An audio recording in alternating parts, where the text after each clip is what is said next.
अपनी प्लेट में 2 तरह की आइसक्रीम का मजा लेती सुनीता ने अपने देवर विनोद को कहा, क्या देवर जी, तीसरी बेटी होने पे कौन पार्टी देता है? अब तो दहेज के पैसे जुटाना शुरू कर दो।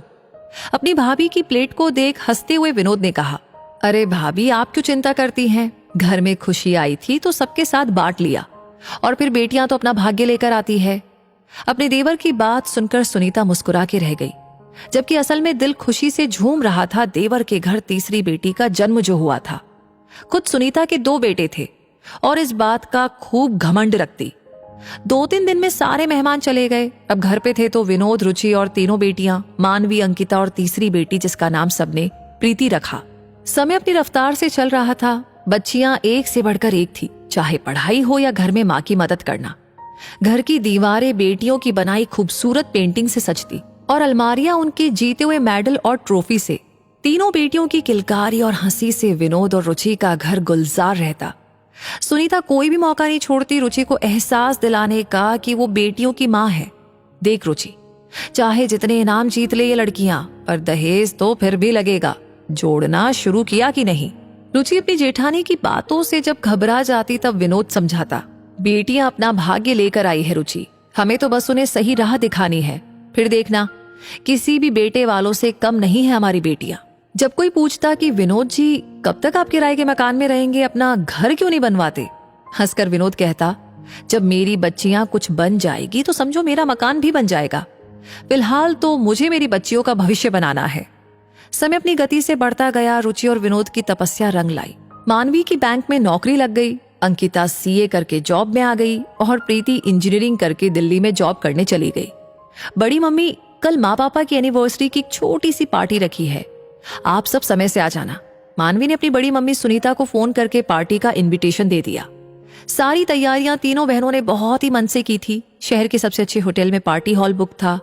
खाने की मेनू में सारी चीजें चुन चुन कर तीनों ने रखी थी, और माँ पापा का गिफ्ट वो तो एक सरप्राइज था सबके लिए। पार्टी वाले दिन सुबह सुबह प्रीति भी दिल्ली से आ गई। प्रीति के आते ही घर में एक रौनक सी आ गई। ये क्या माँ, बालों में कैसी सफेदी सी आ रही है? ऐसे जाओगी क्या पार्टी में? प्रीति ने कहा तो रुचि ने हंसते हुए कहा, मुझे कौन देखने वाला है वहां, अब तो तुम बच्चों के दिन है। नहीं माँ, अभी चलो पार्लर। और प्रीति अपनी माँ को लेकर के पार्लर चली गई। हल्के मेकअप और सुंदर सी साड़ी में अपनी माँ को सजा सवार दिया प्रीति ने। विनोद के लिए एक शानदार सूट तैयार था। सूट को देख आंखें झलक उठी थी विनोद की। शाम होते ही सब तैयार होकर हॉल की ओर निकल पड़े। मेहमानों से हॉल भर गया। सबकी बधाइयां स्वीकार कर रुचि और विनोद ने एक दूसरे को माला पहनाई और केक काट कर एक दूसरे को खिलाया। सब विनोद और रुचि के भाग्य को सराह रहे थे। सुनीता भी आई थी पार्टी में अपने पति और दोनों बेटों के साथ। पार्टी की भव्य तैयारी देख सुनीता जलन से भर उठी। आज एहसास हो रहा था कि देवर की बेटियां होकर भी जो सुख ये लड़कियां अपने माता पिता को दे रही थी, वो उसके लाडलों ने ना कभी दी थी और ना ही कभी देते। तभी प्रीति ने माइक पर अनाउंस किया, नमस्कार, हमारे बुलाने पर आप सभी आए उसके लिए बहुत सारा शुक्रिया। अब समय है मेरे पापा माँ को गिफ्ट देने का, जो हम तीनों बहनों ने अपने माँ पापा को दिया है, लेकिन इसके लिए बाहर लॉन में चलना होगा सबको। ये क्या है प्रीति? जब विनोद ने धीरे से प्रीति से पूछा तो हंसते हुए मानवी ने कहा, आप बस चलिए पापा और खुद देख लीजिए। तीनों बहनें आंखों ही आंखों में इशारे करके हंस रही थी। सारे मेहमान कौतूहल से बाहर आए। लॉन में एक चमचमाती नई कार खड़ी थी। सारे मेहमान तालियां बजाने लगे। वाह भाई वाह, बेटियां हो तो ऐसी। पापा बाप के स्कूटर का मजा तो ये नहीं दे सकती, पर अब हम सब एक साथ स्कूटर पे बैठ भी तो नहीं सकते, इसलिए आज से इसकी सवारी होगी। सारे मेहमान अंकिता की बात सुनकर हंस पड़े।